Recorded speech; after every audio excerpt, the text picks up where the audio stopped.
Legislatif nih, sudah ada perkembangan apa kira-kira di TPS tempat Jokowi mencoblos? Kita kembali ke Mas Febri.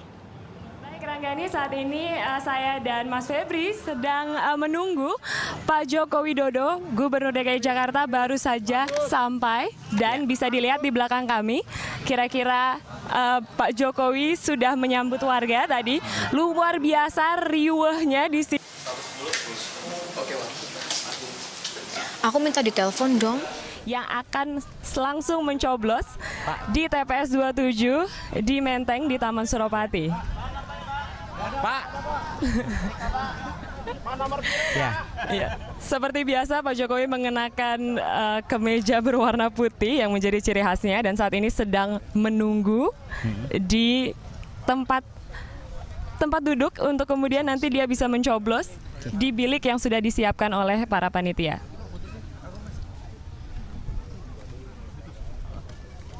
Dan kalau misalnya kita melihat Mas Febri ya, Jokowi Efek ini memang sudah cukup menggelora sejak sebelum masa pencalonan atau pendeklarasian capres dari PDI Perjuangan ini ya Mas Febri. Jadi memang saya kira Jokowi ini menjadi satu fenomena menarik dari politik kita saat ini. Jadi memang popularitasnya hampir mirip. Banyak analis politik mengatakan fenomena Jokowi itu mirip dengan fenomena popularitas Susilo Bambang Yudhoyono 2004 dan 2009 ya. Betul, yang menjadi media darling saat itu. Nah, ini juga bisa didengar mungkin bagi Ranggani, Vaniko, dan Marisa mendengarkan betapa banyaknya masyarakat yang antusias melihat pencoblosan yang akan dilakukan oleh Pak Joko Widodo pagi ini yang ditemani oleh istrinya, Bu Iriana. Nah, sekarang Pak Jokowi sedang berjalan ke arah bilik untuk kemudian bisa langsung memungut suaranya. Nah, kalau misalnya kita membicarakan mengenai Joko Widodo, kemarin juga saat pendeklarasian bahwa dirinya menjadi capres dari PDI Perjuangan, bisa dilihat juga sentimen positif yang memang ditawarkan dari Joko Widodo kepada pasar, di mana saat kemarin pendeklarasian itu terjadi, ternyata rupiah menguat cukup jauh nih Mas Febri, 11.200 dan IHSG juga menguat menjadi 4.900 saat itu. Dan ada satu catatan lain Sanas, kalau kita merujuk pada hasil analisa lembaga survei gitu ya.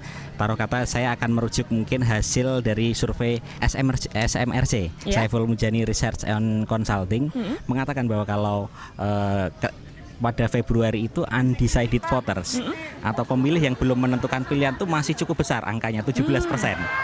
Ya, kemudian Pak Jokowi kita tahu melakukan deklarasi pencapresannya bulan Maret ya. Sekitar bulan Maret. Nah, pertengahan ya. Pertengahan Maret tanggal 12 dan setelah itu SMRC kembali melakukan survei dan ternyata undecided voters atau pemilih yang belum menentukan pilihan itu berkurang 6% jadinya.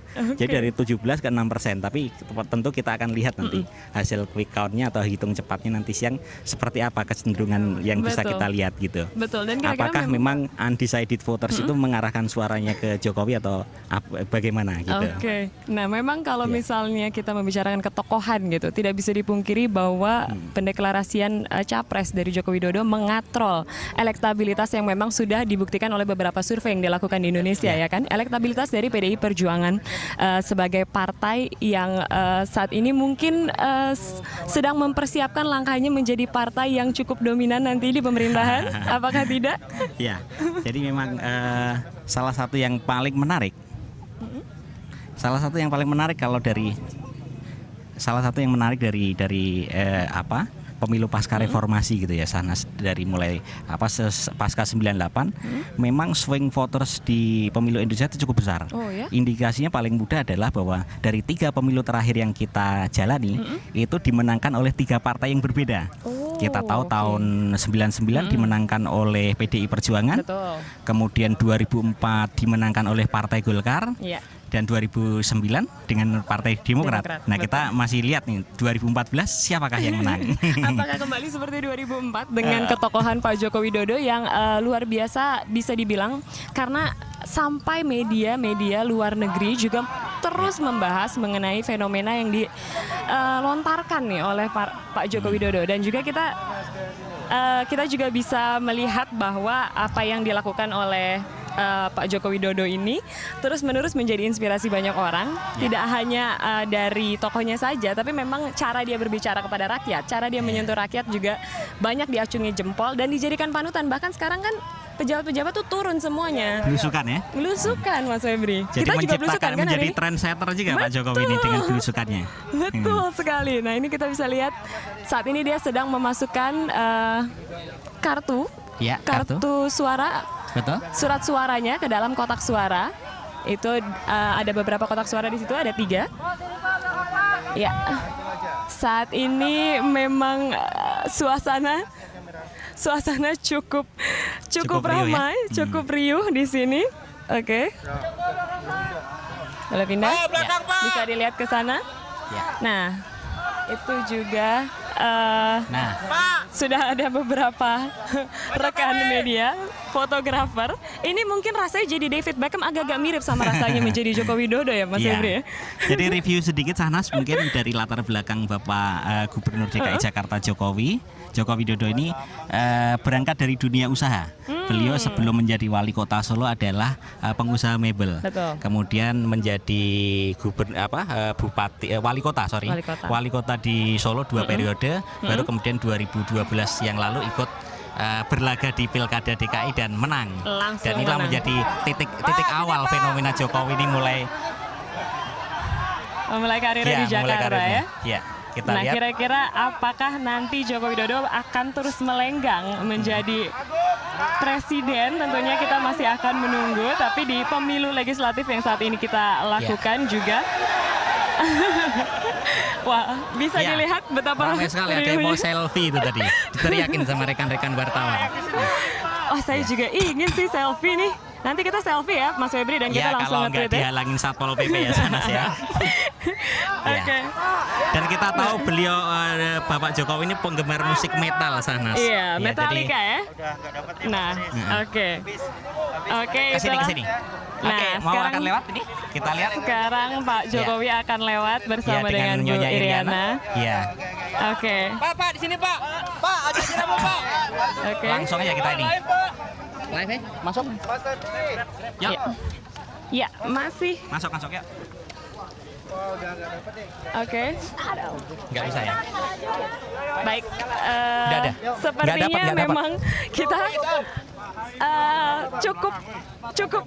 cukup riuh keadaan di sini, dan kita bisa juga melihat Mas Febri ada di belakang saya. Mungkin kita akan coba terus melihat apa yang seru, tapi di sini luar biasa ya Mas Febri. Gimana Mas Febri, baik-baik saja? Crowded seperti nonton konser Metallica nih. Jangan maju. Memang rocker wali kota rocker. Oke. Ya. Mundur. Oke, kita akan coba untuk lebih tenang dulu, karena tadi kita sudah sarapan di sini juga. Nah sekarang memang banyak masyarakat yang sedang mewawancarai Pak Joko Widodo. Kira-kira nanti statementnya seperti apa? Karena sesuai dengan rencana, setelah ini Pak Joko Widodo akan berkunjung ke rumah dari Ibu Megawati. Dan setelah dari kediaman Ibu Megawati, kemudian nanti akan jalan atau akan menunggu di Lenteng Agung yang juga merupakan markas dari PDI Perjuangan. Betul, Mas Febri? Menurut rencana, jadi benar kata Sanas bahwa setelah ini Bapak Jokowi akan berkunjung ke rumah Ibu Megawati, Ketua Umum PDI Perjuangan, baru kemudian kabarnya akan bersafari ke TPS dan kemudian mungkin ke Lenteng Agung ya. Nah, kalau kira-kira nanti di Lenteng Agung juga kita pasti masih akan menginformasikan kira-kira nanti di Lenteng Agung seperti apa. Tentunya sepanjang hari ini NET juga masih akan menyuarakan mengenai pemilu legislatif yang memang dilakukan pada hari ini. Tadi bisa dilihat betapa antusiasnya wartawan, masyarakat, rekan-rekan media di belakang yang ingin mewawancarai Gubernur DKI Jakarta Joko Widodo. Kira-kira apa tanggapannya? Dan mungkin penasaran apa yang dicoblos, siapa yang dicoblos, dari partai apa? Rahasia dong itu. Nggak boleh ya, itu hak semua masyarakat ya. Nah, oke, dan setelah ini kita juga masih akan mencoba melihat-lihat apa yang terjadi. Kira-kira bisa nggak mengalahkan riuhnya, pusingnya pas Jokowi datang, tapi kita coba lihat-lihat lagi ya Mas Yudi habis ini, siapa tahu masih ada hal-hal menarik yang bisa juga kita angkat setelah ini. Tapi tentunya kita akan mengembalikan ke studio. Silakan Faniko, Marisa, dan juga Ranggani. Oke, baik, terima kasih banyak Febri dan juga Shanas. Luar biasa sekali antusiasme dari wartawan. Memang tidak bisa dipungkiri lagi Jokowi ini memiliki magnet tertentu. Tapi tentunya kita juga akan hadirkan kira-kira bagaimana suasana di Cikeas. Dan juga bagaimana suasana di Prabowo dan beberapa partai lain. Kalau misalnya kita melihat tadi juga sempat dibahas mengenai hitung cepat teman-teman. Jadi hitung cepat itu memang menurut KPU tidak boleh dilakukan ketika TPS itu tutup. Kan TPS tutup nanti kan itu jam 1 toh. Para lembaga survei itu atau lembaga misalnya seperti Saiful Mujani Research Center itu pada saat itu menginginkan untuk ya udah kita langsung saja rilis hitung cepatnya. Tapi ada peraturan dari KPU tidak boleh 2 jam setelahnya baru. Dan kita juga akan hadirkan live quick count hari ini pukul 4 sore hingga pukul 5. Kira-kira siapa partai yang bisa memenangkan banyak suara, kita akan hadirkan terus di net. Ya, dan setelah jeda kami